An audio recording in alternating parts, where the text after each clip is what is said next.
COVID-19 pandemie het Vaalpark Primêre Skool weer eens genoodsaak om 'n virtuele prysuitdeling aan u te bied. Namens myself, die beheerliggaam en elke onderwyser, wil ons vir elke kind baie geluk sê wat op hierdie video verskyn. Dit het buitengewone harde werk gekos om vanjaar so mooi te presteer. Ons glo en vertrou egter dat ons volgende jaar weer vir u 'n normale prysuitdeling kan bied. Geniet dit saam met ons.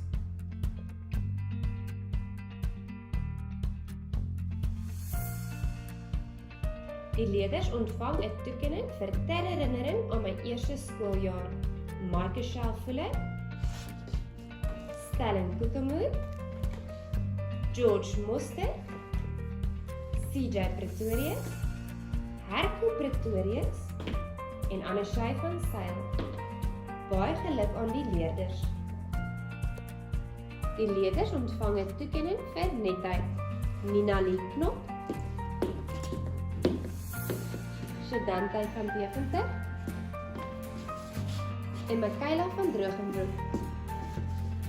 Dankie vir julle spoggerige werk. Die leerders ontvang elk 'n toekenning vir sport in verskeie kategorieë. Amika de Jager, deelname mini-tennis.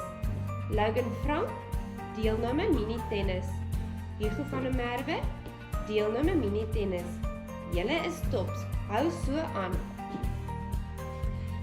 Die volgende leerder het uitstekende vordering getoon in die volgende leerarea. Jaco Olivier, Afrikaans huistaal. Baie geluk met jou mooi prestasie, Jaco, 'n aanhouer wen. Die leerders ontvang uitstaande akademiese prestasie in wiskunde, sowel as ter herinnering aan my eerste skooljaar. Karlien Barkhuizen, Ryan Brewer, Amika de Jager, Keanu Erasmus, Zian Odendaal, Jaco Olivier, Abigail Swart, Hugo van der Merwe en Leon van Niekerk.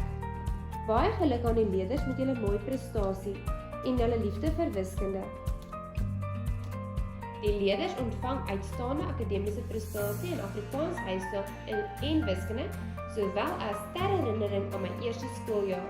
Nikita Botha, Carmine Foster, Logan Frank, Roan Kellerman, Nina-Lee Knop, Kyla Nedee, Aiden Potgieter, Mishke Skinner-Botes, Shedantay van Deventer, Michaela van Drogenbroek en Leem van Rooi. Baie geluk aan die leerders met julle uitstaande prestasie. Moet nooit op 'n hard werk nie. Julle is sterk. Ten spyte van ons ondersoeke jaar het julle steeds groot gedroom en lekker gelag. Die Here was goed vir ons die jaar, waar hy elke maatjie bewaar het. Onthou om altyd Jesus in jou hartjie te dra. Hy sal jou beskerm en help. Bly nederig en maak tyd vir mekaar. Jy kan dalk net 'n verskil in iemand se lewe maak. Mag julle altyd daarin slaag om suksesvol te wees. Juffrou is lief vir julle. Sterkte met graad 2.